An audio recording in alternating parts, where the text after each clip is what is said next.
A Bíblia como conhecemos hoje. A palavra Bíblia vem do grego koiné, o grego do Novo Testamento, e significa literalmente os livros ou coleção de pequenos livros.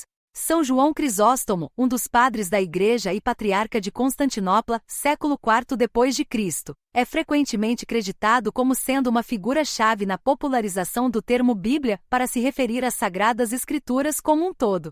Em seus escritos e homilias ele utilizava o termo grego ta Bíblia, que significa os livros no plural. Acredita-se que foi o uso frequente dessa expressão no plural por parte de Crisóstomo que levou o termo a ser adotado no latim medieval como um substantivo feminino singular, Bíblia, para denotar a coleção inteira. Assim, o plural grego, os livros, transformou-se no singular em muitas línguas modernas, como o português, a Bíblia. O agrupamento dos livros da Bíblia na ordem que conhecemos hoje é uma organização artificial e temática, e não cronológica. Esta estrutura foi estabelecida ao longo do tempo para facilitar a leitura e o estudo, categorizando os textos pelo seu gênero literário ou por função. O marco temporal do agrupamento foi moldado por dois processos principais: a ordem do Antigo Testamento cristão, diferente da ordem da Bíblia hebraica, o Tanakh, deriva da Septuaginta, a tradução grega. A Septuaginta agrupou os livros de forma temática, lei, história, poesia e sabedoria, e profecia, diferente da ordem funcional do Tanakh hebraico, lei, profetas,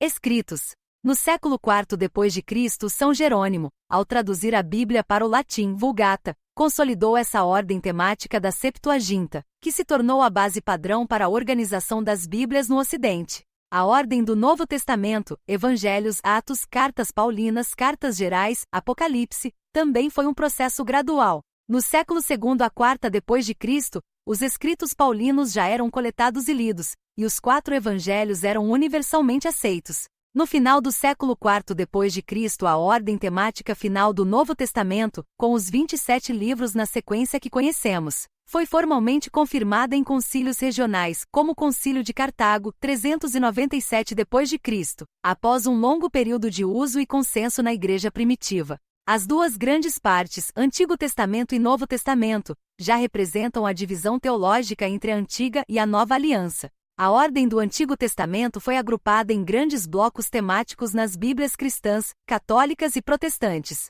Pentateuco, os livros da lei, os 5 primeiros livros, Gênesis a Deuteronômio, são considerados os livros fundamentais da lei, Torá em hebraico, e narram a criação, a história de Israel e a fundação da aliança com Moisés.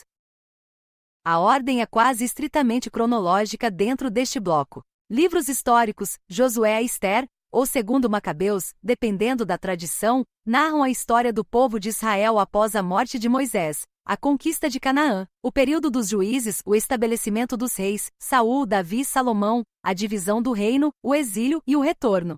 Estão organizados em uma sequência principalmente cronológica. Livros poéticos e sapienciais, Jó, Cântico dos Cânticos, ou Eclesiástico, dependendo da tradição, reúnem textos que utilizam a forma poética salmos, ou que oferecem ensinamentos sobre a vida, sabedoria, o sofrimento e o propósito da existência, Jó, Provérbios, Eclesiastes. Este agrupamento é puramente temático, sem ordem cronológica. Livros proféticos, Isaías a Malaquias, contêm as mensagens dos profetas, mensageiros de Deus.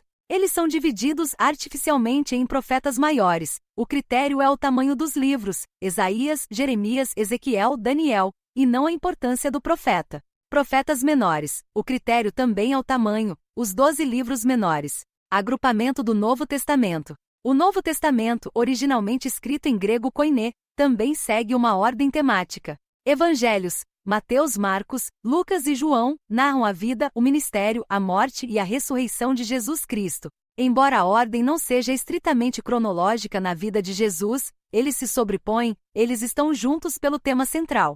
Livro histórico, Atos dos Apóstolos, serve como a continuação histórica dos evangelhos, narrando o início da Igreja, a descida do Espírito Santo e as viagens missionárias dos apóstolos, principalmente Pedro e Paulo. Epístolas, cartas, Romanos a Judas, ou Apocalipse, dependendo de como são contadas. As cartas são agrupadas em 2 categorias: paulinas, escritas pelo apóstolo Paulo. Elas são ordenadas artificialmente em ordem decrescente de tamanho, Romanos é a mais longa, Filemon a mais curta, não pela data em que foram escritas. Gerais católicas, cartas escritas por outros apóstolos, Tiago, Pedro, João, Judas. Livro profético, apocalíptico. Apocalipse é um livro com um gênero literário único, focado em visões sobre o fim dos tempos. É tradicionalmente colocado por último para encerrar o ciclo da revelação divina. O maior exemplo de organização artificial, como vimos anteriormente, é a divisão em capítulos feita por Stephen Langton no século XIII e versículos, feita por Robert Estienne no século XVI, para fins de referência rápida e citação. Os manuscritos originais não possuíam estas marcações. Se considerarmos cópias completas ou quase completas da Bíblia, Antigo e Novo Testamento juntos, que contém o Antigo Testamento na tradução grega Septuaginta, os mais antigos são os grandes códices unciais, Codex Vaticanus, B, datado do início do século IV d.C., que contém a maioria do Antigo Testamento, Septuaginta, e do Novo Testamento, e o Codex Sinaiticus, datado de meados do século IV d.C., que contém o Antigo Testamento Septuaginta, e o Novo Testamento completos. Estes códices são as Bíblias completas mais antigas conhecidas. Já a cópia mais antiga conhecida do Antigo Testamento, em sua forma original hebraica-aramaica, é encontrada nos manuscritos do Mar Morto. Os fragmentos datam de aproximadamente 150 a.C.